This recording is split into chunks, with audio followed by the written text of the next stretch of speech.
সাহাবীদের মধ্যে 7 জন সাহাবী ছিলেন যারা দেখতেছিলেন কিছুটা রাসূলুল্লাহ সাল্লাল্লাহু আলাইহি ওয়াসাল্লামের মতো, অর্থাৎ তাদের চেহারাটা অনেকটাই রাসূলুল্লাহ সাল্লাল্লাহু আলাইহি ওয়াসাল্লামের মতো ছিল। এরকম অসংখ্য সাহাবী ছিলেন, তার মধ্যে সবচেয়ে ফেমাস ছিলেন 7 জন সাহাবী।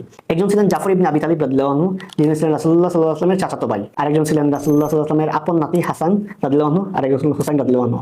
তো হাসান রাদিয়াল্লাহু আনহুকে বলা হতো ওনার যে উপরের অংশ বডির, এটা ছিল রাসূলুল্লাহ সাল্লাল্লাহু আলাইহি ওয়াসাল্লামের মতো, আর হুসাইন রাদিয়াল্লাহু আনহুর বডির নিচের অংশটা ছিল রাসূলুল্লাহ সাল্লাল্লাহু আলাইহি ওয়াসাল্লামের মতো। দুজন মিলে কমপ্লিটলি আছে না যে দেখতেই মনে হচ্ছে ওনাকে কার মতো লাগে, তো এরকম ছিলেন তারা। এর বাইরে আরেকজন ছিলেন কুসাম ইবনে আব্বাস, উনি ছিলেন আব্বাস রাদিয়াল্লাহু আনহুর ছেলে, এবং যাকে বলা হতো সবচেয়ে বেশি, যাকে দেখলেই মনে হয় রাসূলুল্লাহ সাল্লাল্লাহু আলাইহি ওয়াসাল্লামের মতো, তিনি ছিলেন কুসাম ইবনে আব্বাস রাদিয়াল্লাহু আনহু। আরেকজন ছিলেন আবু সুফিয়ান ইবনে হারিস রাদিয়াল্লাহু আনহু, উনি ছিলেন রাসূলুল্লাহ সাল্লাল্লাহু আলাইহি ওয়াসাল্লামের চাচাতো ভাই এবং ওনার দুধ ভাই, তাকেও দেখতে অনেকটা রাসূলুল্লাহ সাল্লাল্লাহু আলাইহি ওয়াসাল্লামের মতো লাগতো।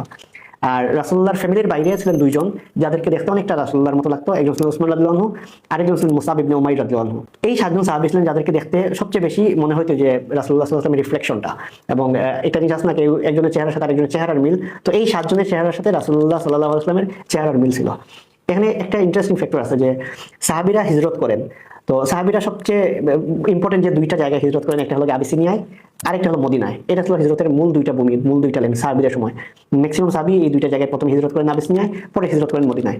তো আবিসিনিয়া যে সাহাবীরা হিজরত করেন, তো আবিসিনিয়া হিজরত করার পর এখানে যে প্রতিনিধি দল বা এই টিম লিডার, গ্রুপ লিডার যাকে বানানো হয়, তিনি কে ছিলেন? তিনি ছিলেন জাফর ইবনে আবি তালিব, যিনি দেখতে অনেকটা রাসূলুল্লাহ সাল্লাল্লাহু আলাইহি ওয়াসাল্লামের মতো ছিলেন তার চেহারার দিক দিয়ে। আর মদিনায় যে সাহাবীরা হিজরত করেন, তো মদিনায় যে সাহাবীরা হিজরত করেন, মদিনায় যে প্রতিনিধি হিসেবে পাঠানো হয়, তিনি ছিলেন মুসআব ইবনে উমাইর রাদিয়াল্লাহু আনহু, যিনিও কিনা দেখতে ছিলেন রাসূলুল্লাহ সাল্লাল্লাহু আলাইহি ওয়াসাল্লামের মতো।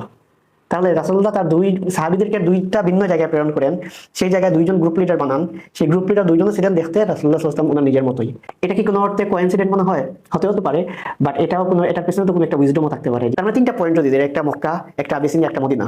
মক্কাতে একজন রাসূলুল্লাহ সাল্লাল্লাহু আলাইহি ওয়াসাল্লাম, উনি সবাইকে ম্যানেজ করতেছেন, দাওয়াত দিতেছেন। আর আবিসিনিয়া যিনি গেছেন, উনি একজন নেতা হিসেবে খুবই ভালো একজন নেতা, সবকিছু ম্যানেজ করতেছেন, এবং ওনার চেহারাটাও রাসূলুল্লাহ সাল্লাল্লাহু আলাইহি ওয়াসাল্লামের মতো। মদিনা যিনি যাকে পাঠাইলেন মুসআব ইবনে উমাইর রাদিয়াল্লাহু আনহু, উনি একজন নেতা, একজন দায়ী হিসেবে খুবই ভালো, এবং ওনার চেহারাটাও রাসূলুল্লাহ সাল্লাল্লাহু আলাইহি ওয়াসাল্লামের মতো।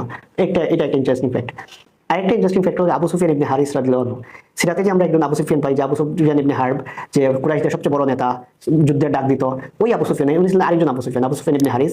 উনি রাসূলুল্লাহ সাল্লাল্লাহু আলাইহি ওয়াসাল্লামের ছোটবেলার বন্ধু, ওনার ফ্রেন্ড, তারপর ওই রকম ওনার সাথে রিলেশন ছিল, কিন্তু উনি ইসলাম গ্রহণ করেন নাই। একদম মক্কা বিজয় ঠিক আগ মুহূর্তে উনি ইসলাম গ্রহণ করেন, এবং রাসূলুল্লাহ খুবই আশা নিয়ে বসেছিলেন যে উনি যেন অনেক আগে ইসলাম গ্রহণ করেন, ওনাকে দাওয়াত দিয়েছিলেন, খুবই আপসেট ছিলেন, কেন এতদিন পর তুমি ইসলাম গ্রহণ করলা, এরকম ছিল। তো ইসলাম গ্রহণ করার পর উনি একদম চেঞ্জ হয়ে যান। দেখা যেত মসজিদে যে আসতেন, উনি সবার আগে আসতেন, সবার সাথে মসজিদ থেকে যেতেন, এইরকম একজন সাহাবী ছিলেন তিনি। যখন উনি মদিনায় যান, মদিনায় যাওয়ার পর সাহাবীরা তো ওনাকে চিনেন না, কারণ উনি মক্কা বিজয়ের পরে ওই একটু আগে ইসলাম গ্রহণ করছেন, 8ম হিজরিতে। রাসূলুল্লাহ সাল্লাল্লাহু আলাইহি ওয়াসাল্লাম এরপর তো প্রায় 2-3 বছর জীবিত ছিলেন। তো অনেক সাহাবী এই মানুষটাকে চিনতেন না, যে মানুষটাকে দেখতে কিনা রাসূলুল্লাহর মতো লাগে, যে মানুষটা কিনা মানুষের সাথে খুব কম কথা বলেন, অনেক ইবাদত করেন, মসজিদে যান সবার আগে, মসজিদ থেকে ফিরেন সবার শেষে, এই মানুষটা আসলে কে? সবাই খুবই কৌতূহলী ছিলেন যে এই মানুষটার পরিচয়টা কি।